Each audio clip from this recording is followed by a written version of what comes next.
Greetings. Death and destruction are not a solution. Vandalism, threats are not a solution. We need to find ways to deal with the situation, and this situation is a situation that's quickly spiraling out of control.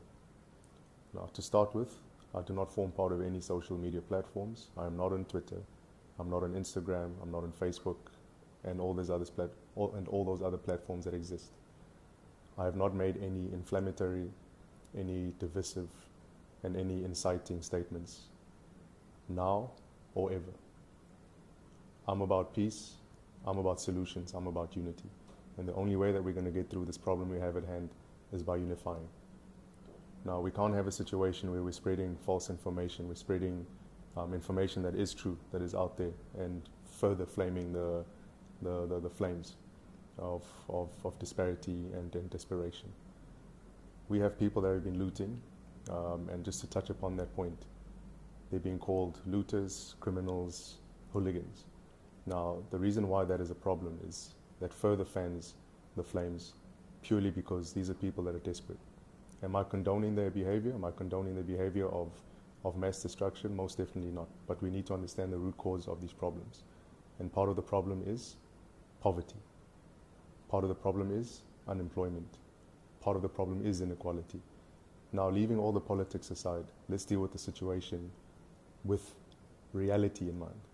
Now, we all know what the situation is. People that have but don't have live across the roads from us. They work for us. Some of them have been people that have grown us up. Now, we can't have a situation where they leave their places of work, go home, and they have no food on the table. This is something that will create strife and will lead to situations such as these. Now, the current issue that's unfolding out in our country is not one that is of a flash in the pan moment. This is an issue that's been building up for many years. We're not here to blame people. We're not here to blame the current government, not here to blame the apartheid government. We're here to blame the issues as they exist. The socioeconomic issues in our country are real. Starvation is a real thing. And we need to understand that if we do not deal with that issue specifically, we're going to have these problems. So this is no surprise that this has happened. Now, two things have caused the what is called civil unrest. One was the arresting and the imprisonment of Jacob Zuma. And the second thing, in my firm belief, is lockdown. And let me touch upon that.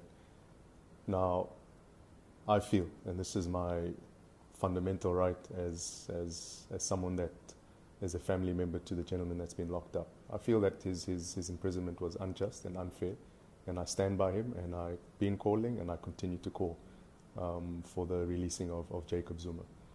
The second thing is the lockdown.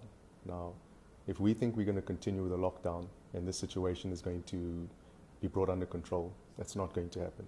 And the reason I say this is, and I've said this a year ago, when the first phase of the lockdown happened, the first 21 days, if I'm not mistaken, I'd said we only have this one chance, which was last year in late March, early April, to lock down the country. We will not have any chances after that. Why?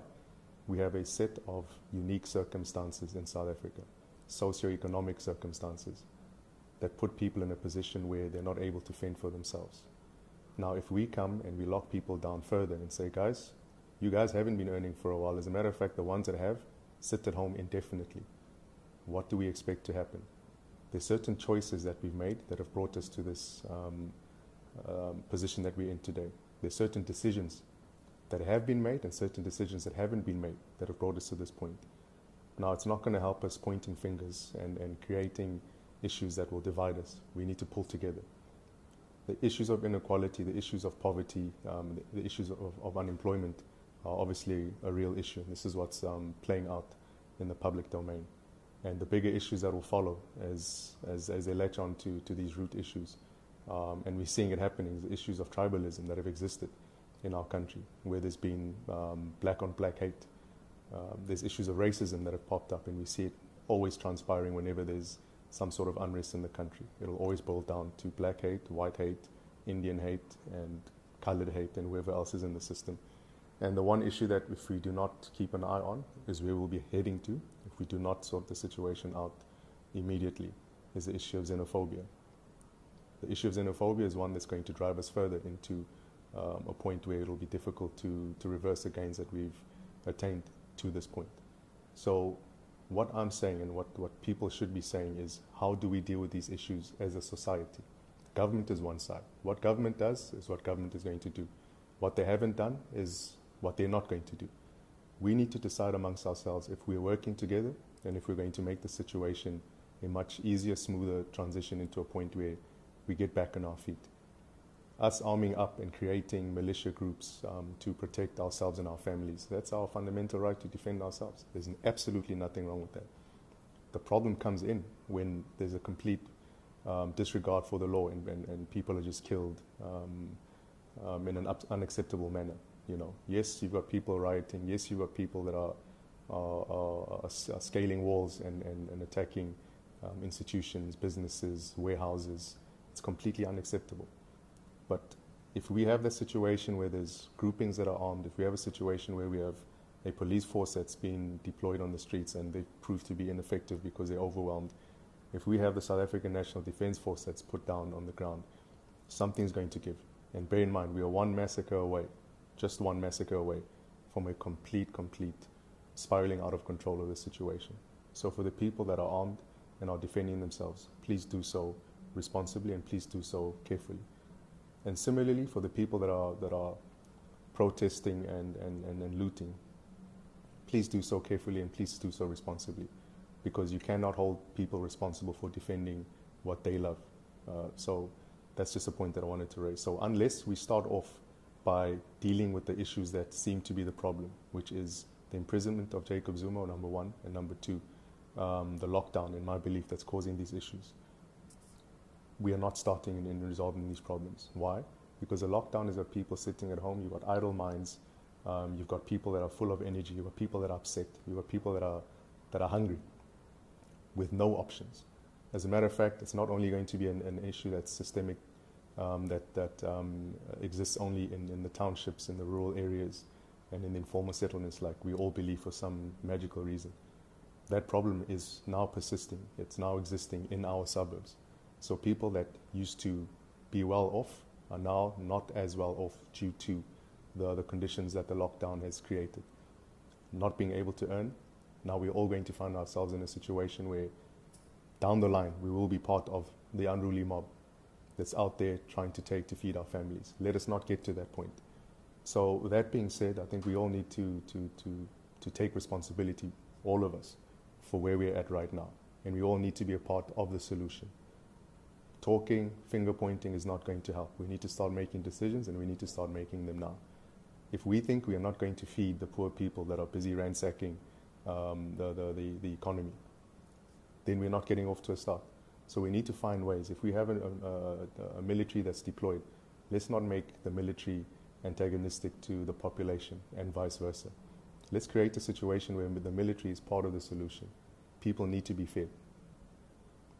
Let's get the mills up and running. Let's get the businesses up and running. Let's get people out on the streets to live, to earn, to work.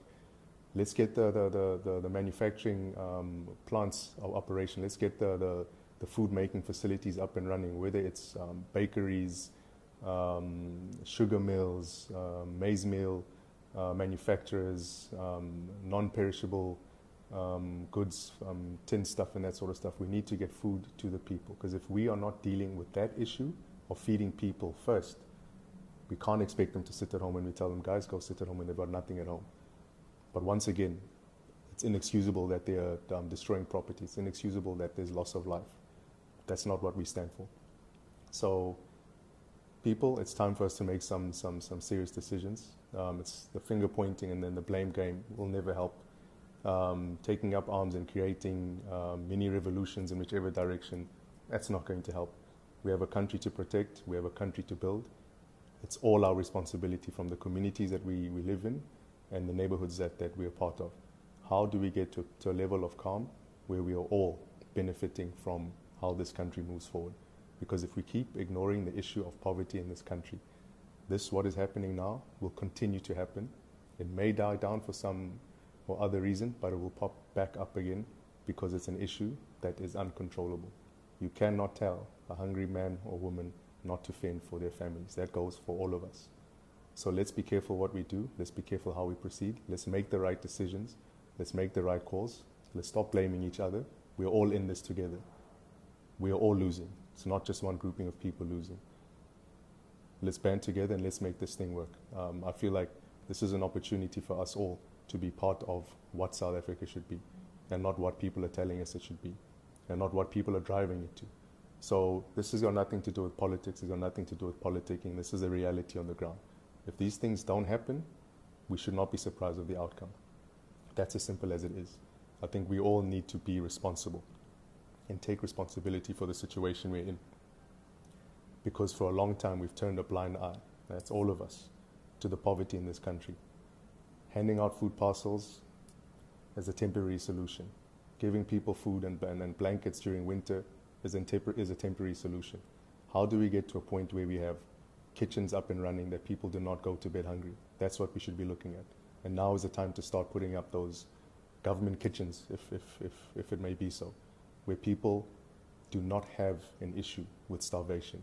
From that point onwards, I can guarantee you it makes it easier moving forward, and people are more amenable to decisions being taken and to options being put on the table as options of relevance and reality to their situations. Don't ever forget that people are a product of their environment. As much as people want to point fingers on to hooliganism and looting mobs and trying to blame it on whichever factors they're blaming it on, that's not what it is. This thing is very simple. People are going to do this. They are going to continue to do this as long as there's no food on the table. Lift the lockdown, let people get back to work, let businesses run. That is a starting point. Thank you very much.